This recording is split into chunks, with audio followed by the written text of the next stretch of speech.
Good morning. Welcome back. Thanks for joining us on this Wednesday as we take a few minutes out of our day in God's Word. Again, appreciate you being part of this. Just a quick reminder that if you're looking for this, the places to find it, as we've made some adjustment in my Facebook page, Grace Baptist Church's Facebook page, and Grace Baptist Church's YouTube channel, the new YouTube channel. So you want to seek that up. It's Grace Baptist Church, Bakersfield, California. The best way to know if you're on the right one is Sunday morning service would have been streamed. So go to the live tab and you'll see Sunday morning service and you'll get an idea of that you're on the right channel as we've been transitioning to a newer one to give us more freedom and opportunity to do things with it. We're in Matthew chapter 2. We finished chapter 1 yesterday. Again, it's tricky when you walk through, as we're going through the life of Christ, through the Gospels. Sometimes you see these stories and all you think is Christmas. And what we can do, if we're not careful, is we lose the theology and the prophecy and a lot of things in it by just focusing our attention on this as the Christmas story. Now, while it is truthful that we have wrapped the Christmas story around this, and this is the foundational premise for our joy and happiness when it comes to that time. There's a lot more of foundational principle to our Christian belief than comes just from the Christmas story.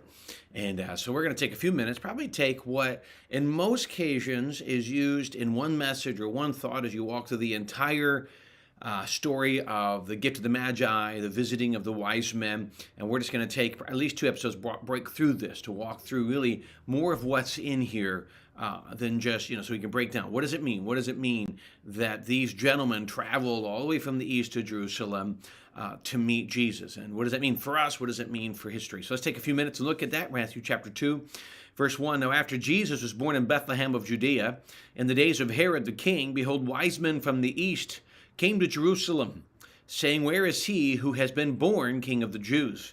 For we have seen his star in the east and have come to worship him. When Herod the king heard this, he was troubled, and all Jerusalem with him. And when he had gathered all the chief priests and scribes of the people together, he inquired of them where Christ was to be born. So they said to him, In Bethlehem of Judea, for thus it is written by the prophet, But you, Bethlehem, in the land of Judah, are not the least among the rulers of Judah, for out of you shall come a ruler who will shepherd my people Israel. So we look at this, and the story is predominantly known as, many call it the gift of the Magi, and that's what we'll actually talk about later when they give the gift, but the visiting of the wise men. Let me just walk through. Most of us know this. If you've been to church at all and listened to Christmas stories, there is the traditional Christmas story of the 3 wise men coming in. But most preachers have kind of debunked that theory. But the theory is, people think there were 3 wise men that came and traveled from the east. We actually don't know how many people traveled. We know there were 3 gifts. So therefore, it's been kind of relegated that we know exactly there was at least 3 men. These men probably would have not traveled alone. They would have had an entourage, would have had other people with them. So we know they traveled. We know they traveled. Could have been up to 2 years. So they traveled from the east, probably Palestine, something like that. Why were they traveling? Well, they were astrologers. They were scientists. And so it's intriguing what we can gather a little bit about them. We can gather that they were astrologers. They were studying the stars, whether they really already believed in the coming king, and they were searching the stars for it, or what I had tend to believe is they were searching the stars or heavens, whatever term you want to use, for truth. And then this prophecy came. They saw it, and it opened their eyes. And then through their study, they came to the realization of who this Messiah was and said, we need to go see him. So in that journey, please understand, they would have taken camels and they would have walked. So it's likely that this trip took up to 2 years. Now, what we do know, we'll mention this in a minute, how we know this. What we do know is that this did not happen 2 years prior to the birth of Jesus. This would have happened. They would have seen the star the day that Jesus was born, and they would have followed it for up to the next 2 years. And so they would have journeyed. So you're talking 2 years to there and then 2 years back. So this is a 4-year journey for these Eastern astrologers, these scientists, these what they would have called wise men at the time, intelligent men, to come and to worship Jesus. And so we can see simply the value that these men found in this Messiah, in this king, in the true king. They'd come to realize that. The sacrifice they're willing to make to come visit this true king. And so you get to see a little bit of the reality. This is more than just a Christmas story. This is more than just the birth. This is the birth of Messiah. And it's another one of the great things we can teach for people who want to say Jesus wasn't necessarily the Messiah. They were saying, verse 2 is saying, who is he as born King of the Jews? For we have seen his star in the east, have come to worship him. So they acknowledged who he was. They come to see Herod. Now, you would assume they would have kept following the star and come to the house where he was, but they didn't. They came to the place of Herod. Now, a lot of it, again, prophecies fulfilled, that Jesus left and he had to move and he was out of Egypt, and there's a lot of different aspects of where Jesus lived in the different times. He goes to Egypt and goes to Nazareth.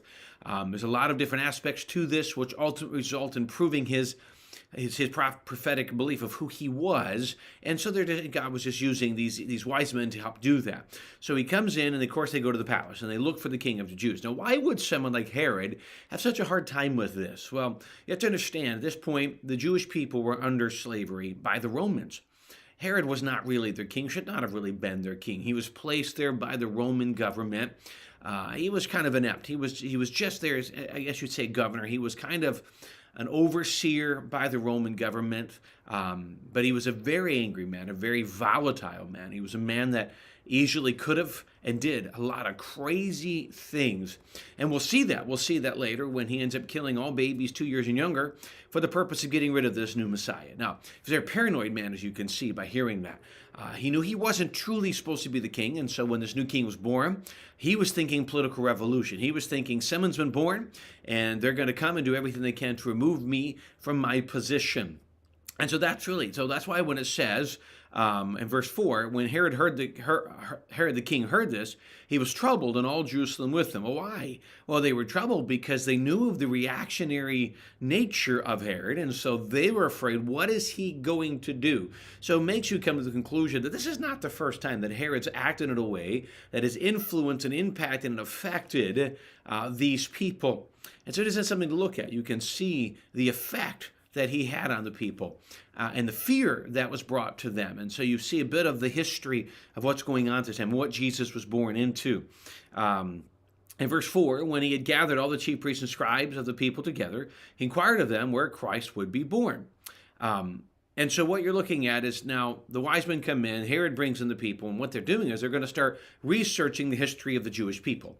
So they research the history of the Jewish people to find out exactly what's going on, and it doesn't take long for them to find this. And it's intriguing to me that he brings in the wise men, they study the Old Testament, and they find this out. They go find a prophet, and they studied out. I think it's intriguing to me that they had this information available to them, information available enough to send these men to find Jesus, and yet with all of the prophecies seen by these wise men, they still denied Jesus as the Messiah. These men obviously knew there's a problem, but they still denied it. And it's intriguing to me how much information, even as Americans especially today, how much information we have, how much information has been given to us, and yet we still deny the reality of this information. And to me, it's intriguing that we can have the truth in front of us and deny it, just for the same reason we are today. We live in a day where we want our own truth. And let me remind you, our own truth doesn't solve anything. We need the truth. John 14, Jesus says, I am the way, the truth, and the life. No man comes to the Father but by me. And so we're seeing this. You can't get to heaven. You can't really understand a relationship with Jesus without coming through you. There is no way. Now, the world says there's multiple ways to heaven. The world says there's multiple religions, and each of them have their own ending, paradise, light, whatever you want to use. But the fact is, there is only one true answer. There is only one heaven, there is a real hell, and you're either on your way to that real heaven, or unfortunately, you're destined for that real eternal punishment called hell. And this is something I hope we understand, that these men found the truth, and that truth was there. And may that be something that we recognize today. This is not a difference, okay, my religion versus your religion, or my belief. This is truth. Now, we live in a day where people have their own truth, and we're in a postmodern society where there's not real truth. Can I just be frank? This is truth. This is not intolerance. This is truth. And let me tell you why it's not intolerance. Because not only is it true, then it's been offered to everybody to embrace that truth and receive the free gift. So I hope you look to this, that when we look at this, again, more than a Christmas story, so much more as we see the reality of what Jesus, even from his beginning, was putting out there, that he was the Messiah, and God wanted us to know that. Well, thanks again for joining us on this Wednesday morning and being part of this. I hope it's an encouragement. I hope you stick with us as we take several weeks as we look ahead and walk through the life of Christ. And I look forward, I enjoy every time studying through the life of Christ, getting to know him more and know more about him and his relationship with God and his love for us and what he's done for us. So we hope you stick with us as we do this. Thanks again for joining us today. We look forward to seeing you again tomorrow.